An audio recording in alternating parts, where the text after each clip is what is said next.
Wilmington River Road. They're still working on it. I was just on it not even a month ago. I'm talking about I-355. Oh, I apologize. I-55, we're currently working on the Displays Bridge. Yeah, well, you've been working on that bridge on and off for the last 10 years. It's Yes, ridiculous. and right now our focus is on the I-80 over Des Plaines Bridge, which is rated a little less than the I-55 at Des Plaines. So right now our concentration is I-80 over Des Plaines. We have a phase 1 study going from US 30 over to Ridge. That is to look at reconstructing that whole entire section of I-80 to Ridge. We've asked for 5 of those bridges to be included in the program. The other bridge is rated 36/100, so that's why our focus is on that one. That's over Des Plaines. Again, we routinely inspect these bridges, so we're not, these bridges are in good shape. The project, though, we're advancing it forward. We do anticipate that to be replaced sometime within the next 15 to 20 years. Otherwise, we may have to do another, what we're doing on I-55 right now. We do have a plan that's about $40 million that would rehab that structure to extend the life for another 10, 15 years. We may have to But if you build this, you won't have $40 million to rebuild it. Yes, we will. We have our current program. Is your paycheck going to go for that? Well, yeah, they'll probably do that. Yeah, they're taking your pension. That's no brainer. But you see where we're going with this. Illinois has no money. They've got a D on their roadway system. You're painting a beautiful picture of a field with gorgeous daisies, when actually what it is it's a black, horrible-looking hole.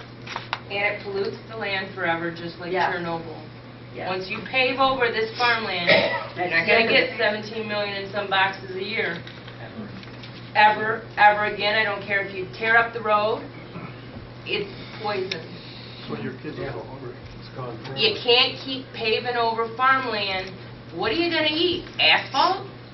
Money doesn't taste good. Oh no, they're making stuff about burgers and. Oh, that's right. They were cloning burger meat or something. Yeah. Well, there's no soil and green.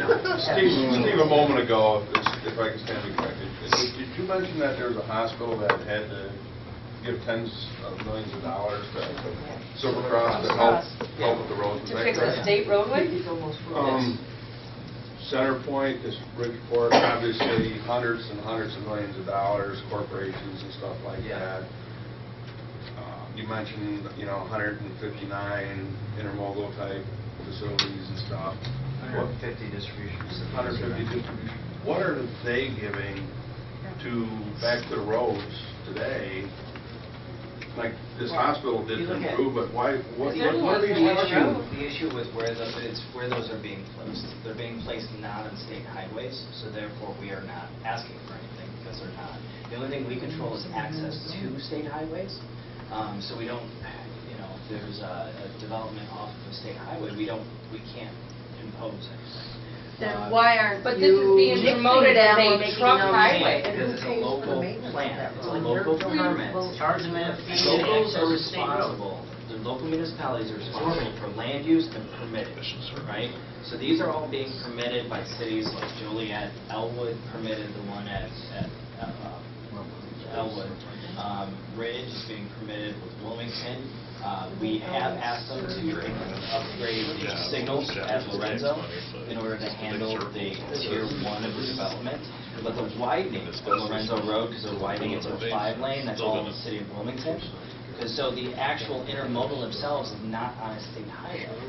A lot of the freight distribution facilities that you see, University Park opened up a very large one. It's just north of east of Monique, for example. It's located all off of our systems. So They're putting an interchange at Stunkel Road and 57 right now that should take care of that one. 8-year study for I-57 at Stunkel. That was before even those went in. We looked at that starting in early 2000s to provide that interchange there. Illinois Jobs Now, which was capital funding that was passed about 3 years ago. That was a $31 billion capital project program that included numerous projects. 159th was one of them.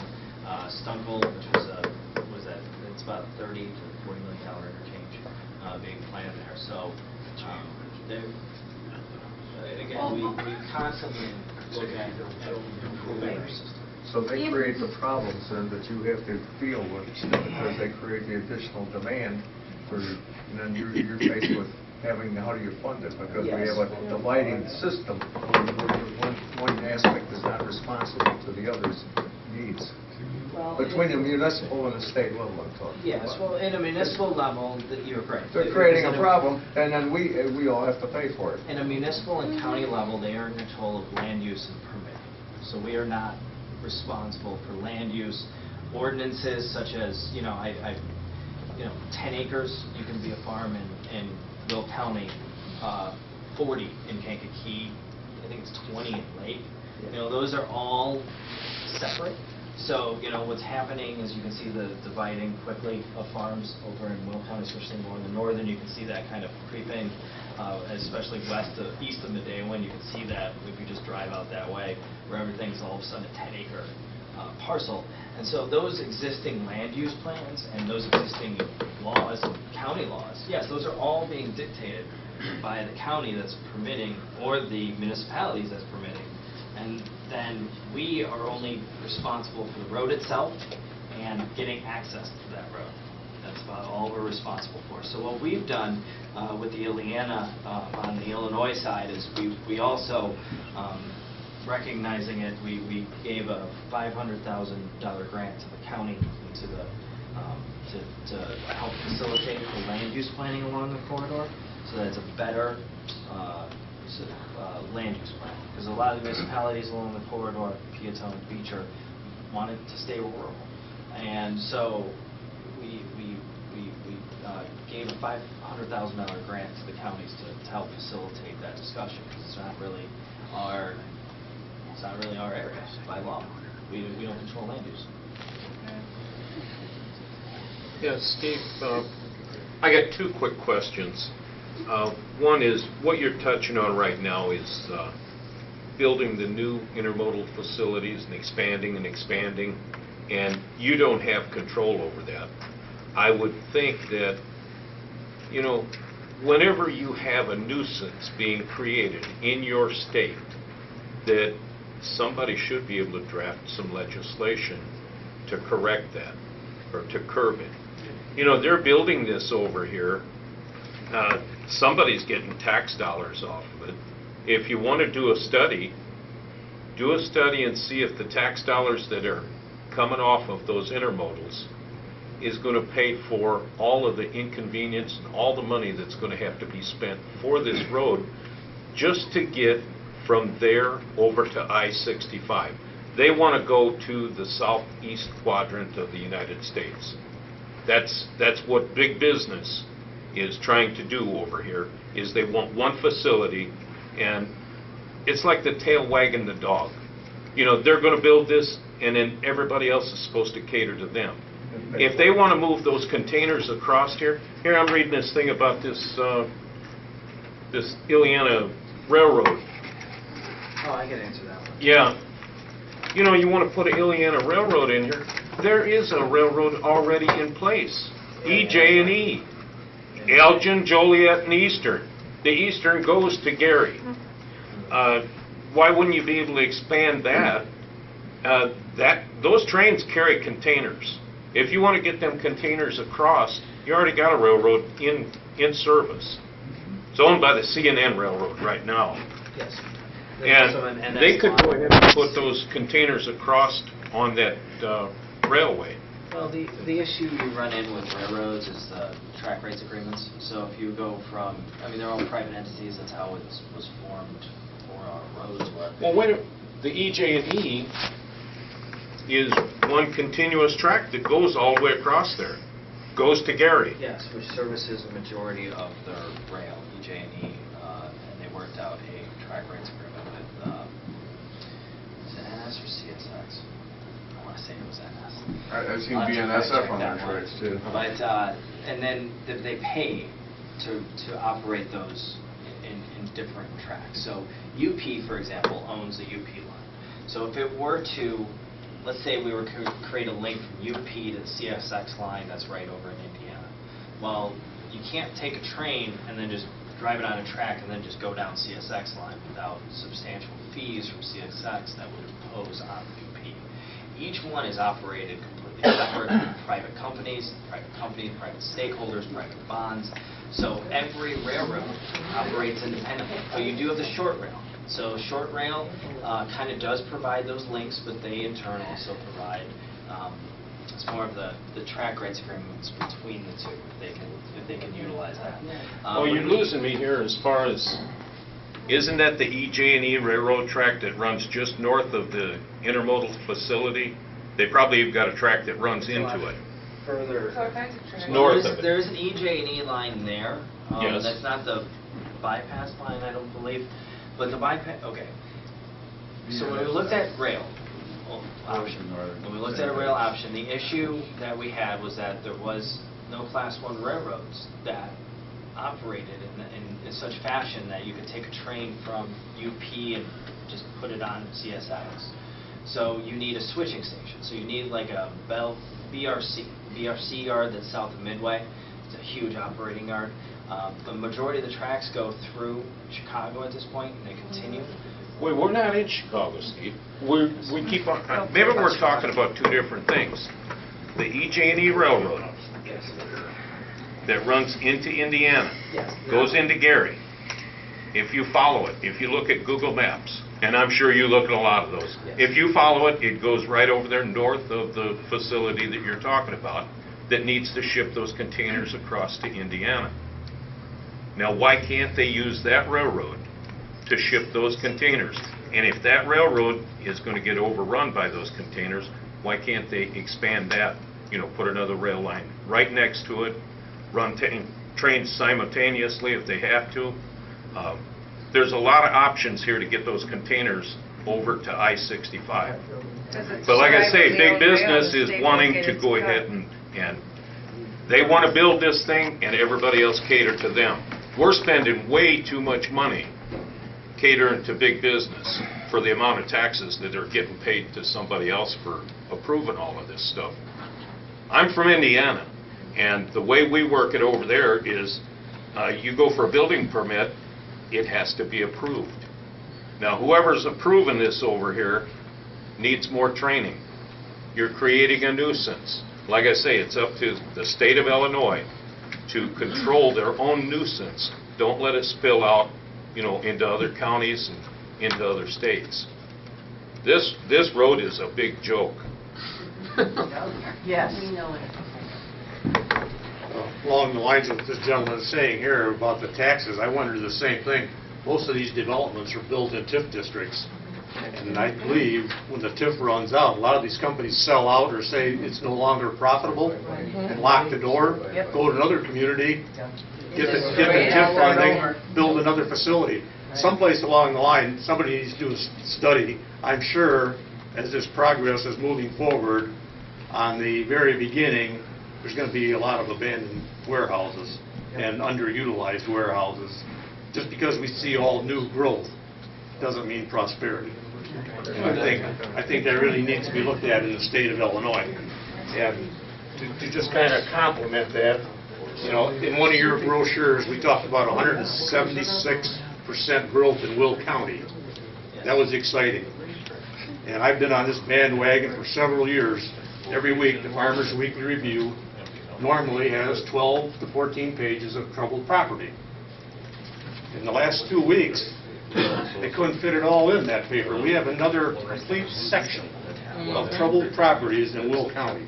Now, I know you're going to say, well, that's why we need the jobs. That may be so. But let's create some jobs that are sustainable and do not wreck communities, as this toll road is going to do. And secondly, as a road commissioner, if you people keep moving this forward and get to the stage where you're talking about tolling fees, please include every township at a $50,000 per mile upfront fee, 25 cents per truck, 10 cents per car, until we see all this development that's in your vision, because we aren't seeing it. We're going to see declining property values of our farms on dead-end roads. We're going to see secondary development that people had in their mind curtailed. And we're going to see a lot of inconvenience with closed roads and a different environment than what we want. It's already coming. Yep. Everybody get their tax Sure assessment did. yesterday? Yeah. Mine went down Yeah. 6.08% because I'm in the path of the Illiana. Mm-hmm. That way the state can come and steal my land for a cheaper price. Ours went down too. So did ours. Everybody in the path, and we're talking to Yeah. people that don't live in a path, and theirs stayed the same. So, explain our tax assessment. It came out yesterday. Yeah, I can reach out to Will County, it's not ours, we don't do taxes. It came up at one of your meetings, though. It came up at one of your meetings, how this was being done, and I believe the term you used was, well, there's some political motivation to this project. It's not a need, it's politically motivated. It was June 17th over in Lowell, and we asked, what does that mean? What does this political motivated project mean? Well, we got the circle dance around the question, and we didn't get any answers. We all know it's politically motivated, because it's not a need, because the local state roads can sustain the traffic if you fix the things and upgrade them and maintain them. If you got to widen, like it was brought up, if you had to widen some of the state roadways, put a turn lane in. The numbers of traffic that you're saying are on these roads, maybe in the height of the building, maybe back in '08, maybe in '07, not today. We live out here, we see the daily traffic. I don't believe you really addressed the issue of not widening Wilmington Road from Wilmington to Peatone to 57. What would be the problem widening Wilmington Road to 57, and then using existing roads from there to Indiana? Well, we looked at that through Tier 1. I'd have to look at Tier 1 before the building impacts, but there was a lot. And so, as I recall, what was happening was we would need a 4-lane facility in order to, and making that 4-lane facility would be widened. So if you drive down Wilmington Peatone, you see a lot of houses right along that route itself. So those would all be impacted. So what was happening in a lot of areas, especially along the northern corridors, we looked at widening Manhattan-Moni, for example, up there. Still gonna have a bunch of stoplights unless you put interchanges in, and then by the time you fix it up to the degree that you'd have to do it to move the traffic, then you'd have the Illiana anyway. Yeah. I don't believe that. Impacting in Lake County with the layout of the road that you have there. Beautiful areas that have homes and wooded areas and nice subdivisions, and you're just going to destroy those communities.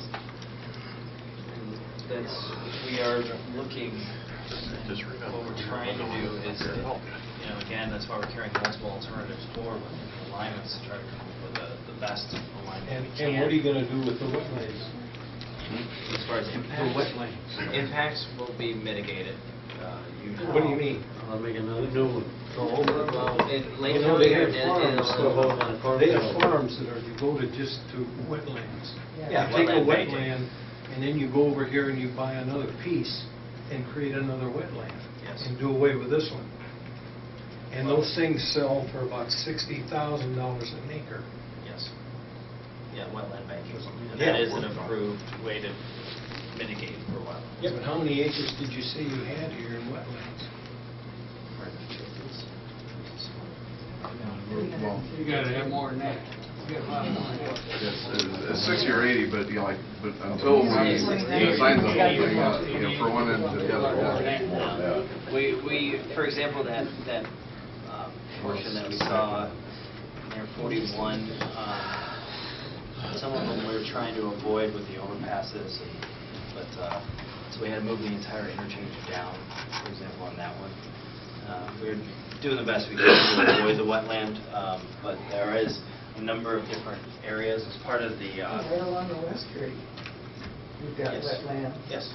And on the east side of Lowell, there are wetland. Yeah, we have wetland impacts. See, 329.9 to 352.1. It's floodplains. Wetlands is less. But floodplains, Yeah, we have, And that affects drainage, that affects, flooded fields. actually wetlands we went down, we have somewhere between 75 acres of wetland. Steve, Tier 2 was supposed to also include exploring the no-build option, and in every one of these presentations you give, there's no mention of the no-build option.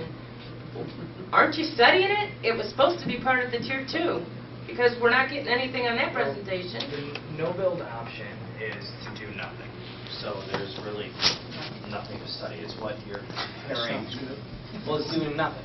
So there's But no... if you're going to Tell you what do you could nothing, use that don't you money. have